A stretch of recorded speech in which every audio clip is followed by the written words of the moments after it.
2002 over Germany, the middle of the night. What is it? A Russian plane is taking children on holiday to Spain, but the pilots can't believe what they see heading towards them. Get on the left! Increase climb. Climb, he said!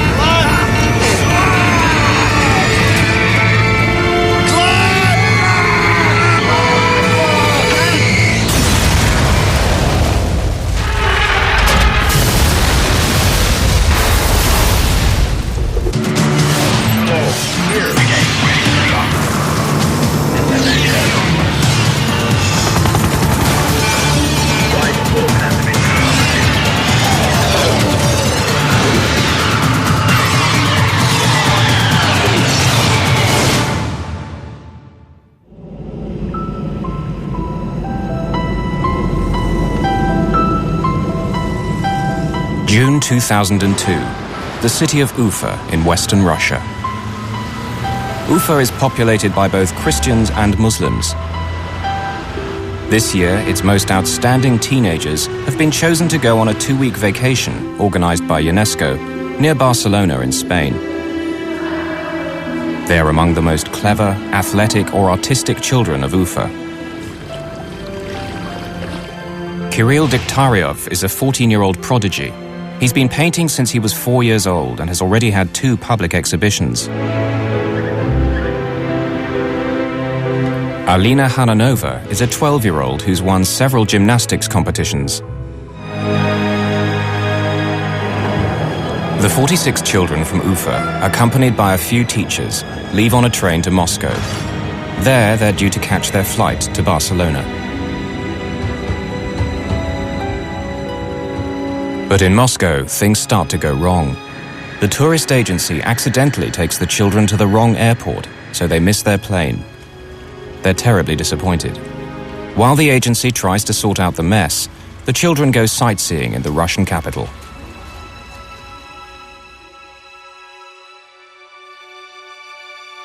It takes 2 days to charter another jet, but finally they're on their way to Barcelona.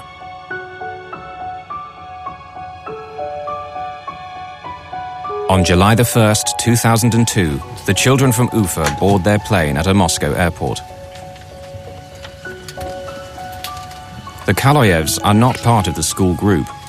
They're going on a holiday to meet their father, who's an architect, and is finishing a project near Barcelona.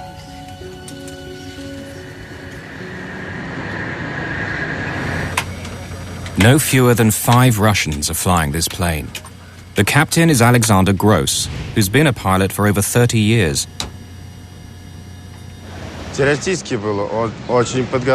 Alexander had a good theoretical knowledge. He was very smart. Today, the first officer is Oleg Grigoriev. But actually, Grigoriev is the airline's chief pilot. On this trip, he'll be evaluating Captain Gross's flying. If you did something wrong, some captains would criticize you very rudely.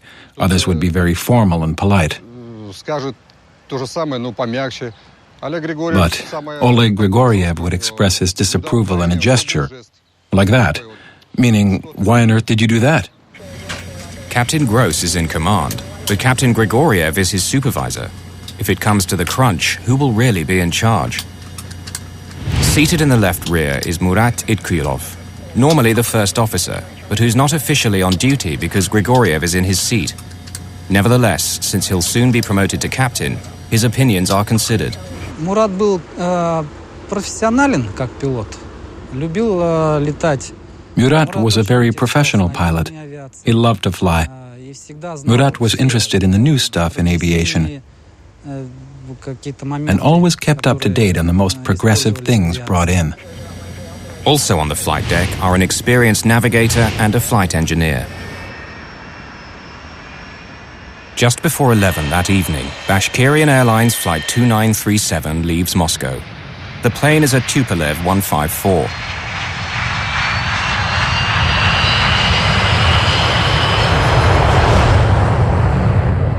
Like most modern aircraft, it carries collision avoidance equipment called TCAS, or Traffic Collision Avoidance System.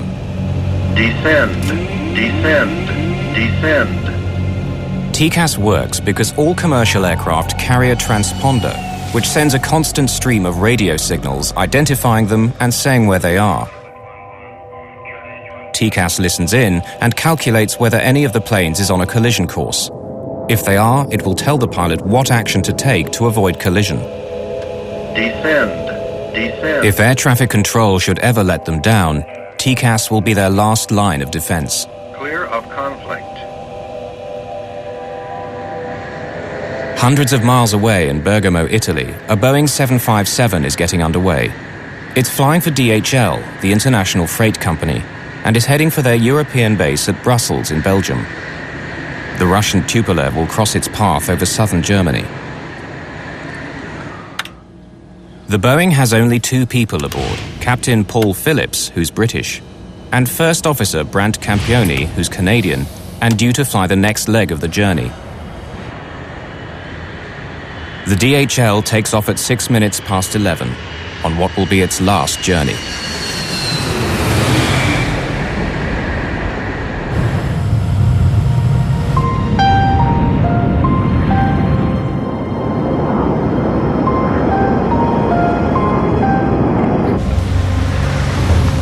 Ten to 8 at the Skyguide Area Control Center in Zurich, Switzerland. The busy day shift has ended and the night shift is reporting for work. Peter Nielsen is an experienced controller. He's been doing this job for 8 years. The center regulates air traffic in southern Germany as well as northern Switzerland. Tonight, there are only 2 controllers on duty. But the traffic in their sector is light, and Nielsen's colleague decides to take a lengthy break, a common practice at Skyguide. Peter Nielsen is now responsible for all air traffic on 2 radar screens, which sit several feet apart. At 10 past 11, 2 technicians arrive. They inform Peter that Skyguide management has authorized them to carry out maintenance work on the main radar. While they do so, the screens will work much more slowly and will give no visual 2-minute warning if planes are getting too close to each other. Thai Inter 933, route traffic in Allgäu. Bavarian 350, descend flight level 270.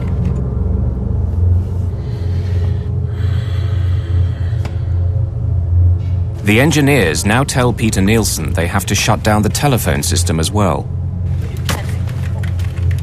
They switch over to the standby phones.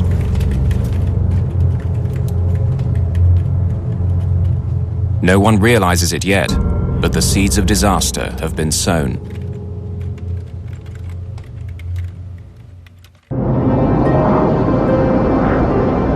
The Russian plane, filled with schoolchildren, is now over central Germany and flying towards Switzerland. Captain Grigoriev gets final clearance from the last German control center before they cross south into Switzerland. 128.05, Bravo Tango Charlie 2937. Goodbye.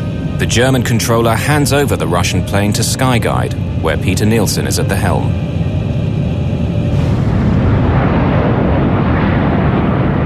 Meanwhile, the DHL plane is climbing north over the Alps and is now entering Swiss airspace. Zurich, radar, good evening. Dilmun 611, I'm climbing flight level 260, direct Obesi. Captain Paul Phillips of the DHL requests clearance to climb to a higher altitude. The thinner air there will mean less air resistance and save fuel. Roger, climb flight level 320. Direct Tango Golf Oscar and requesting 360, thanks, and it's available. Tillman 611, climb flight level 360. The DHL reaches flight level 360, or 36,000 feet, the same altitude as the Russian plane. And they're on a collision course, but they're many miles apart. So far, no danger. Now the assistant gives Peter Nielsen a new flight strip. An Airbus Aero Lloyd Flight 1135 is flying to the airport of Friedrichshafen nearby. It's going to increase Peter's workload dramatically over the next 5 minutes and have him switching from one screen to another. Peter tries to dial the airport control tower at Friedrichshafen to discuss handing over the Aero Lloyd flight to them. But the line is dead. He tries a second time. Die gewünschte Verbindung ist nicht möglich. Bitte überprüfen Sie. The phones aren't working. The Aero Lloyd pilot is trying to make contact with Peter. He has to leave the Russian pilots unattended. Zurich, good evening. Bravo Tango Charlie. But the Russian pilot is also calling him on the other screen. Aero Lloyd 1135, roger. Call you back. Station calling. Say again, please. Zurich, good evening. Bravo Tango Charlie, 2937. Level 360. Bravo Tango Charlie 2937, squawk 7520. The Aero Lloyd is calling again. Yeah, expect so. Call you back shortly. Now another plane needs him. A Thai Airways flight heading north. Thai into 933. Contact now on Munich 132.140. Goodbye. 140 Thai. Air traffic controllers are used to handling tricky situations. But tonight, Peter's equipment isn't working properly, and he's controlling two screens at the same time. Normally, his radar would warn of any impending collision. What he doesn't know is that tonight, it's out of action. Correct. What is your present heading? Present heading is 265. Roger. Right turn, heading 280, vector ILS 24. Right heading 2804 to expect ILS 24, Aero Lloyd 1. Peter wants to get this Aero Lloyd flight off his hands. He tries dialing the public number for the Friedrichshafen control tower for the third time. Bitte überprüfen Sie die Rufnummer. Die gewünschte Verbindung ist...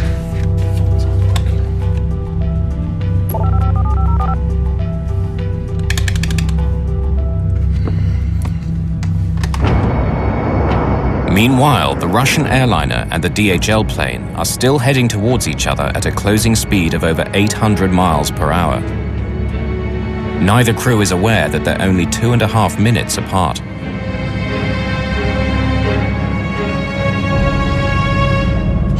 The DHL plane is now approaching the Swiss border with Germany. The Russian Tupolev is heading for exactly the same spot and at the same altitude. Finally, someone at another air traffic control center in Germany spots the danger. Conflict. He grabs the phone to warn Nielsen, but can't get through.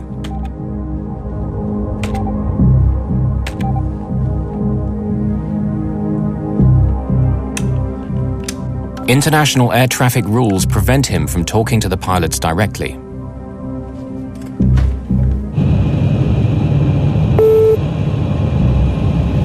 Look at that. Now, for the first time, the Russian pilots can see the DHL plane on the screen of their TCAS anti-collision computer. But Peter Nielsen is still focused on getting the Aero Lloyd flight safely down. Aero Lloyd 1135. Aero Lloyd 1135, go ahead, sir. Yeah, I lost my connection to Friedrichshafen Airport. Could you please call them on your second set, 124.35. Tell them you're coming in ILS 24 with 20 miles now? Okay, will do. Thank you. Okay, taking over. On the DHL cargo plane, the crew is relaxed. They don't know they're on a collision course. Their TCAS hasn't sounded a warning yet. Stuff I can get you? The first officer goes to the washroom. On the Russian plane, the pilots are getting concerned. The other plane is getting closer and closer, but they're not exactly sure whether he's on the same altitude as them. He's going below us. Why below? 500. No, 100 meters. Traffic. Now fucking traffic. Why? Traffic. TCAS, the collision avoidance computer, is warning the Russian pilots that the other plane is getting too close for comfort. At the same moment, the TCAS in the DHL cockpit detects the Russian plane. Descend.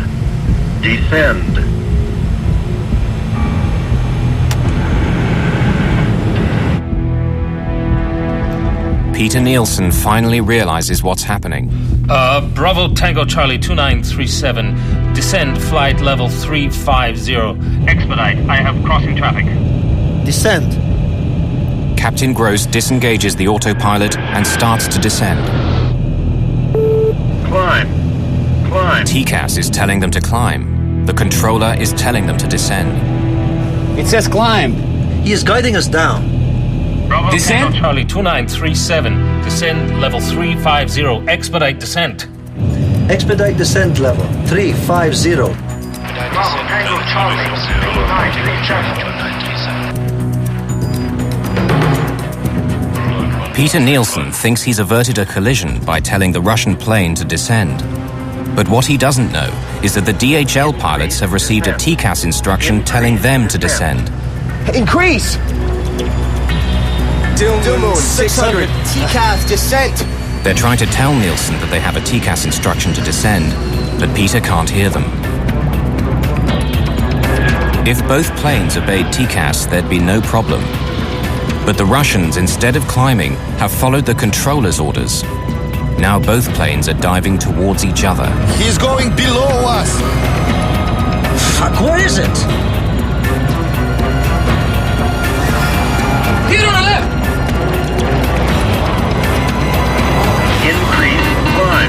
Increase climb. Climb, it says! Climb. Descend! Fuck, descend hard!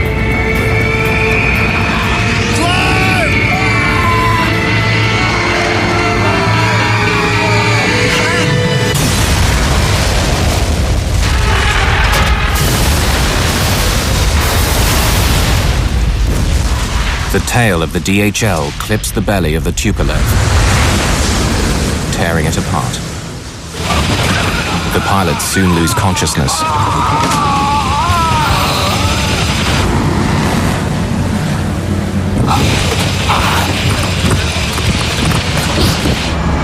The DHL struggles on for another 2 minutes.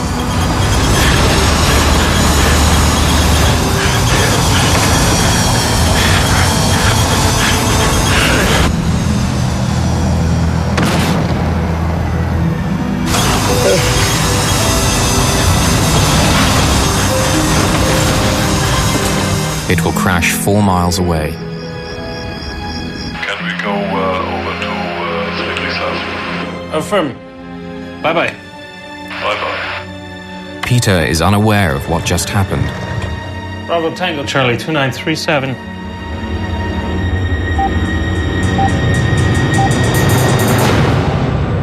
Bravo Tango Charlie 2937.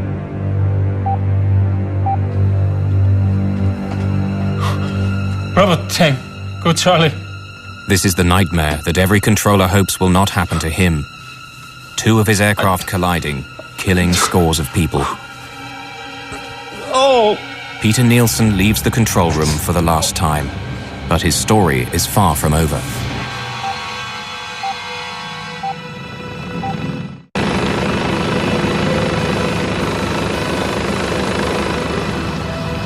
The wreckage of the 2 planes has fallen just outside the small city of Überlingen on the German-Swiss border. Wreckage is scattered over 130 square miles. It's the worst mid-air collision in German post-war history.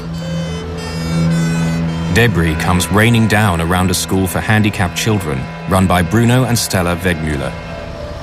The sky was orange, red, flaming, and we saw these pieces falling down and detonations again and again, and we realized it couldn't have been a normal thunderstorm. It was something we had never heard and seen before. It was incredible because there are many, many houses here, and there was nothing on this place.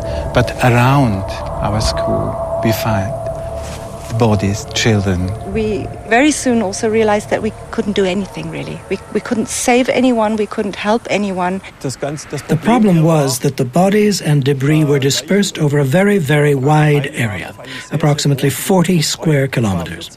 A corridor 20 kilometers long and 2 kilometers wide. It was the largest police operation in the province of Baden-Württemberg, lasting a week and involving over 6,000 people searching for the bodies. The people were all very sad. They were all in a state of extreme shock, and naturally the rescue team could feel that and empathized with their suffering. The policeman is standing where the DHL crashed. Here you see no more trees. The trees have completely burned down. We assume that the turbines of the Boeing separated first, approximately 700 to 800 meters high before this plane crashed. One landed 300 meters that way, and the other turbine was another 500 meters that way. In this garden lay many of the bodies of the children of Ufa. In this part died 28 children. In this field there was a child.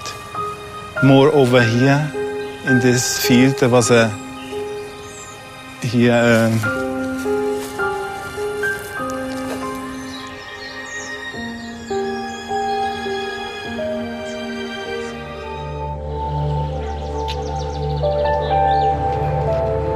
Vitaly Khaloyev, the Russian architect, was awaiting his family in Barcelona.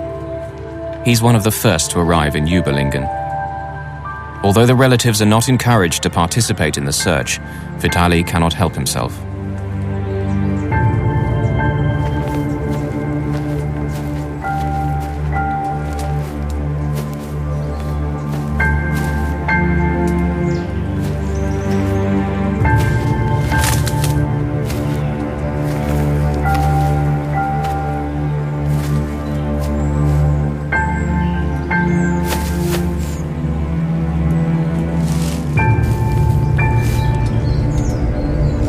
Vitaly finds a broken pearl necklace.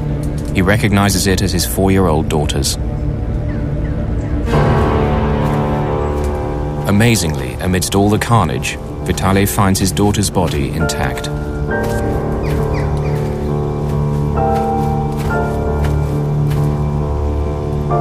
She did not suffer at all. The mutilated bodies of his wife and son won't be found until later.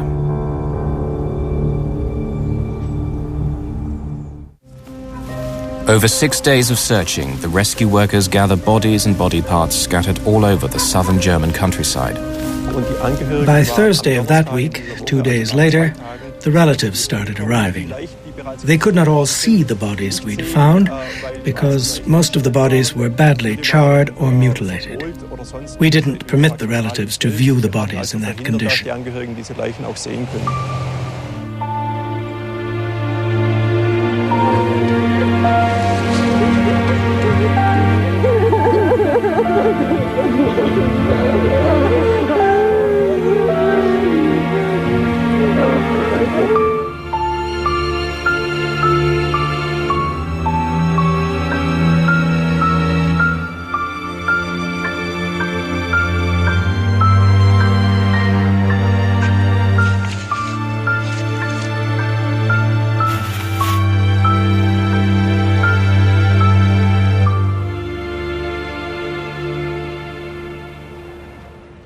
In Ufa, in western Russia, both Christian and Muslim communities are devastated by the loss of their children.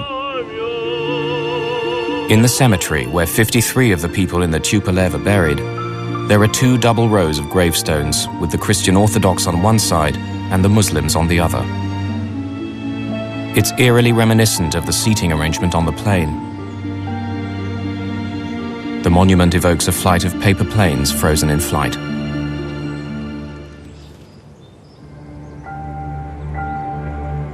Vitaly Khaloyev, who lost his entire family, has designed and built a huge monument in their memory.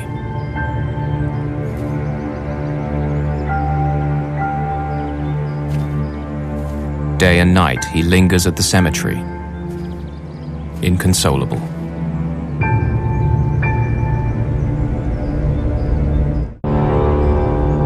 At Skyguide in Zurich, after the collision, work has all but come to a standstill. They were shocked, they were helpless, there was a lot of sadness, people crying, and we were criticized for being too technocratic after the accident. I have to accept that. one of the biggest tasks was to maintain operations, because there were planes coming in, going out after this tragedy, and that was a very, very difficult situation for everybody. For the next 3 weeks at the Zurich Air Traffic Control Center, capacity is reduced for lack of available controllers. Peter Nielsen never again worked on an air traffic workstation. The hunt begins for a scapegoat. If two planes collide in empty skies, someone must be to blame. At first, some suspect the Russians. The pilot of the Russian plane is said to have ignored repeated instructions from air traffic controllers. And while the repeatedly, they contacted the Russian pilot and asked him to change altitude because he was flying at a level where he should not have been. Now, the Russian pilot never responded to those warnings from air traffic control. The Russian pilots, particularly in Soviet times and also now, but to a lesser extent, were extremely well trained. I have no concerns about the training of pilots. They've been trained for almost every operational possibility that could happen. Why did the TCAS device, meant to avoid collisions, in this case maybe help cause one? And why didn't the Russian plane descend when first ordered? A language problem? Controller commands are always in English. I knew everybody from that crew. Everybody knew English enough to speak with controller. So who is to blame? The media spotlight now falls on controller Peter Nielsen. He was the man who'd guided the two planes towards each other. They were under his control. He must have caused them to collide. I was as shocked as I could have been with any other name or any other colleague. I was just very sorry for him. The media coverage about the incident very often makes you angry because these statements are taken out of context. You really get the impression they just want to fill the newspaper. They write whatever they get.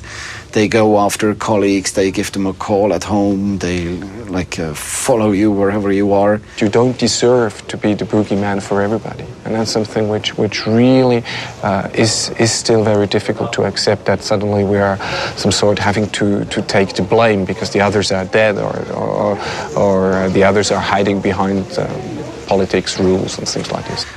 We started to leave this building by the underground exit, which leads through another building, just not to see anybody. They were asking people on the street in Kloten, people who were not involved at all, just to broadcast something in the evening. And that makes you angry, and you cannot resist it. And what more do we know about this Swiss controller at the center of the investigation? He was chased by the media. He was accused of being a murderer. He's the man, obviously, everyone wants to talk to, but at the moment the Swiss say he's in no position to talk. And we heard today that the Swiss authorities have opened an investigation to see whether there's enough evidence for charges of manslaughter. The accusation was manslaughter by negligence in 71 cases. And the speciality is that in this case, the investigating judge has been working on a investigation on his own, independently from what the Aviation Investigation Board of Germany did. Meanwhile, that investigation is underway, headed by Germany's air crash detectives, the BFU. By the fifth day, they've read all the black boxes.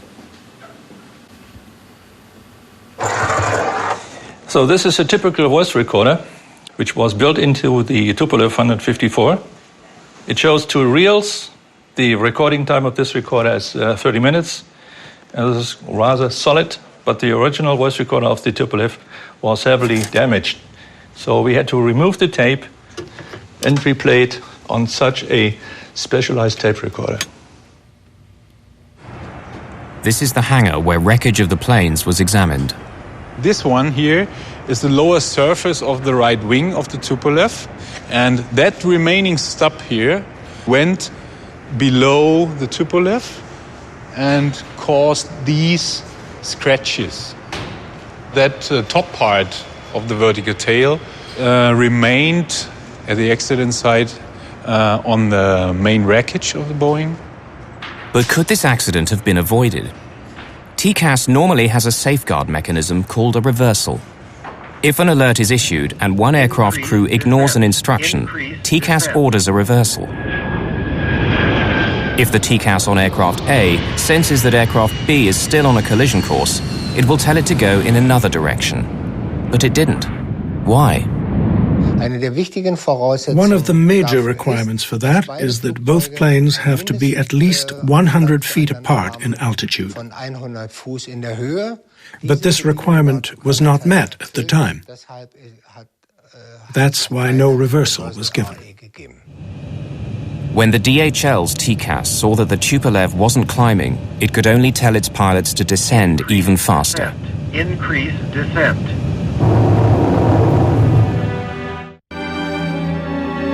July 2003. Many parents returned to Überlingen in Germany for the first anniversary.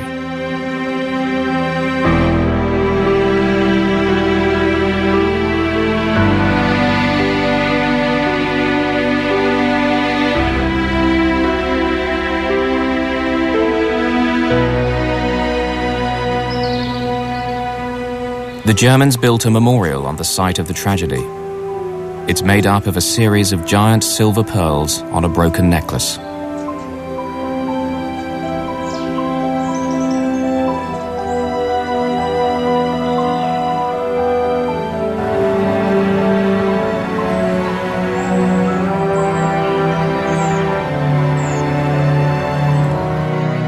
The head of Skyguide is among the crowd.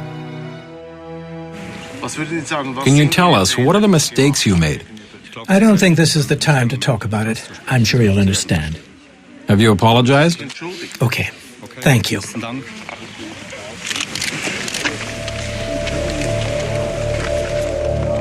Among the parents is Vitaly Kaloyev. He asks the head of Skyguide which controller was responsible for the accident, but receives no answer. Yes, in fact, the man asked if it is possible to meet the controller, to meet Peter, and the answer was it is not possible. The request passes almost unnoticed, but Vitaly Kaloyev is not satisfied.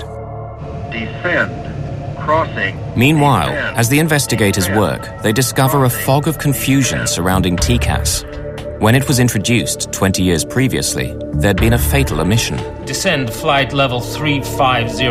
Expedite. I have... No one said what should happen if there was a conflict between what TCAS was saying and what the controller was saying. It says climb. There's no hard and fast rule to guide the pilots. He is guiding us down. Increase descent. Whilst pilots in the West have always been taught to obey TCAS, 600, TCAS, descent! in the rest of the world, it's anyone's guess. We're not accustomed to not trusting controllers. In civil aviation, there were lots of situations when pilots didn't follow instructions of the controller, and that led to plane crashes or other accidents. The mentality of Russians is still very much in the lines of the old Soviet ways, and they're much more inclined to follow instructions than to do what they think may be appropriate. They always reckon that the other guy knows better. The potential for a terrible accident was there, and a year and a half before the Überlingen tragedy, it nearly happened. Over Japan, 2 jumbo jets with 677 people aboard came so close that they filled each other's windscreens. The violent avoidance maneuver caused 100 people to be injured, some of them seriously. This was seconds away from being the worst plane crash in aviation history. Once again, a pilot had listened to the controller instead of his TCAS. It should have served as a warning to everyone. Yet from ICAO, the International Civil Aviation Organization, there was only silence. ICAO is responsible for drawing up the rules of commercial aviation. German investigators say that their vagueness about how to use TCAS was one of the reasons for the Überlingen disaster. I think this is the first time that I remember any major accident investigation, the one done by the BFU, fingering any of the aviation authorities in any serious way. And this is a serious way. So I think this is quite unique. If ICAO had carried out a detailed investigation of the incident in Japan and made recommendations that led to changes in procedures, this probably would not have happened. ICAO did not feel it necessary to get involved in this, and they left it entirely up to the Japanese authorities. Had it been a collision, maybe they would have got involved. After this near miss, the Japanese government immediately asked for their guidance. But unfortunately, ICAO only acted on the request 18 months later, after the Überlingen disaster. Perhaps the ICAO procedures and standards, but in particular operating procedures for airborne collision avoidance, were somewhat ambiguous or open to interpretation. The Japanese incident was not the only warning ICAO received. In the 2 years leading up to the Überlingen collision, 4 other near misses happened in Europe alone because one set of pilots obeyed air traffic control instead of their TCAS. If I have to summarize the advice that we gave the world, if a warning comes from ACAS, pilots should immediately follow it at all times. With the benefit of hindsight, you always ask yourself, could we have done more? And an accident is a wake-up call for everybody. All of these regrets are of little comfort now to the grieving parents of Ufa. Everything that was good is in the past and was connected with my child. All the hopes, dreams were connected with him, with his future. And now, nothing left. At least I've got nothing left.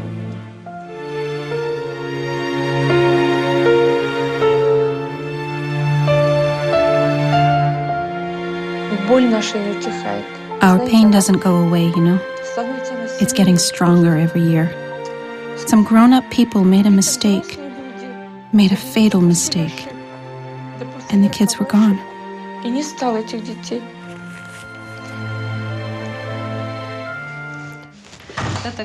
This is Kirill's room. Everything in this room is like it was when he was alive. Nothing's changed. After he was killed, there were also 2 exhibitions. One exhibition took place here, in Ufa, while the other one was in Germany, in Überlingen. Vitaly Khaloyev, the Russian architect, has lost his entire family, everything. He himself has gone to pieces.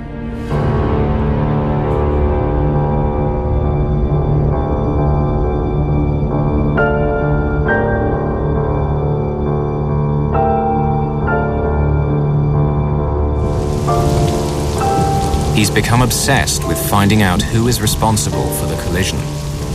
Khaloyev decides to travel to Zurich to play out the last tragic chapter in the Überlingen story. On February the 24th, 2004, a stranger calls at the house of the controller, Peter Nielsen.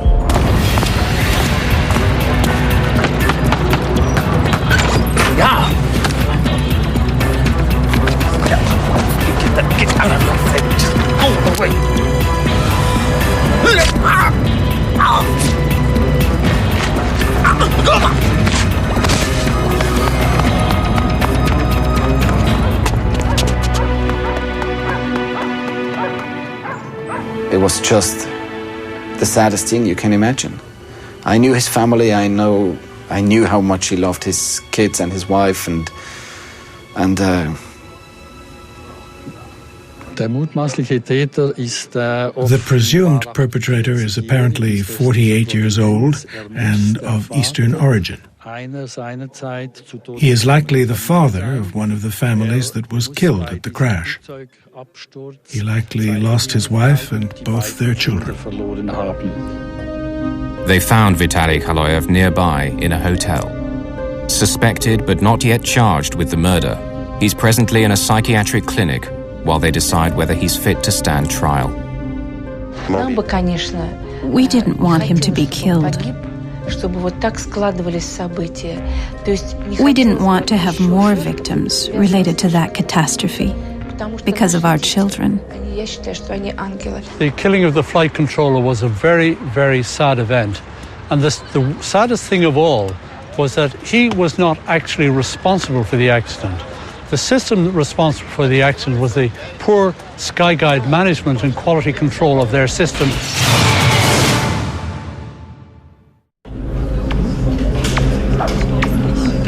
The investigators had worked out exactly what went wrong that night at Skyguide, and how an unfortunate series of events had made disaster almost inevitable.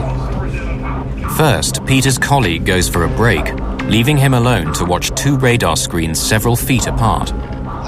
It was a standard practice at the ATC company that at night, one air traffic controller was responsible for controlling the entire airspace of ATC Zurich.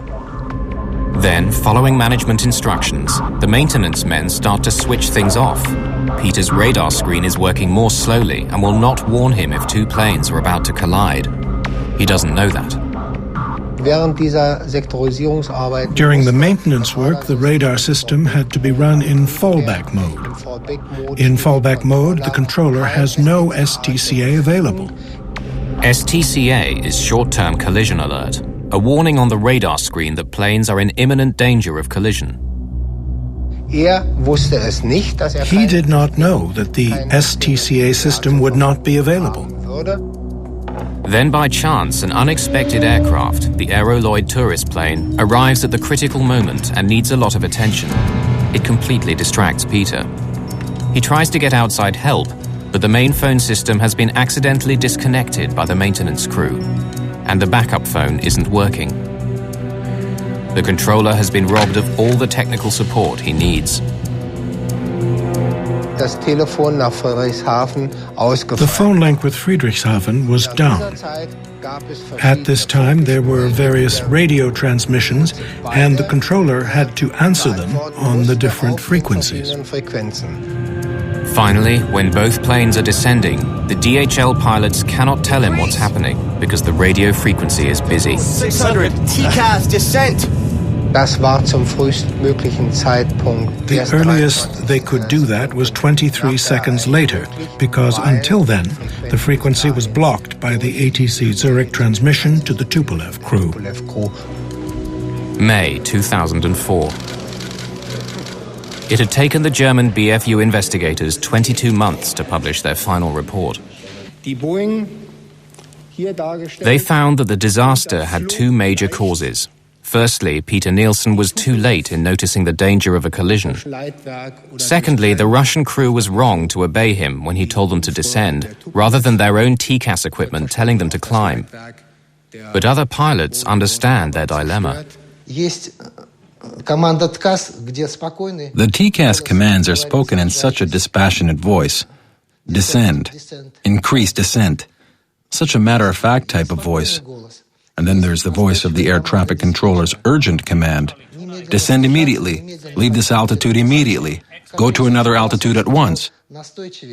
So, whichever voice sounded more urgent was the one the crew obeyed.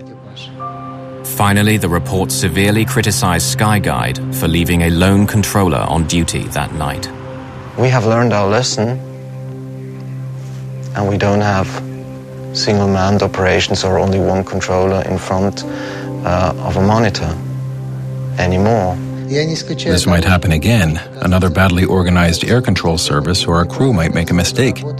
You're guilty or not guilty. That's not the meaning of a final report. The meaning of a final report is facts. What has happened? Why did it happen? What are the lessons to be learned? Safety requirements. Mistakes were made by us also, and we regret them deeply.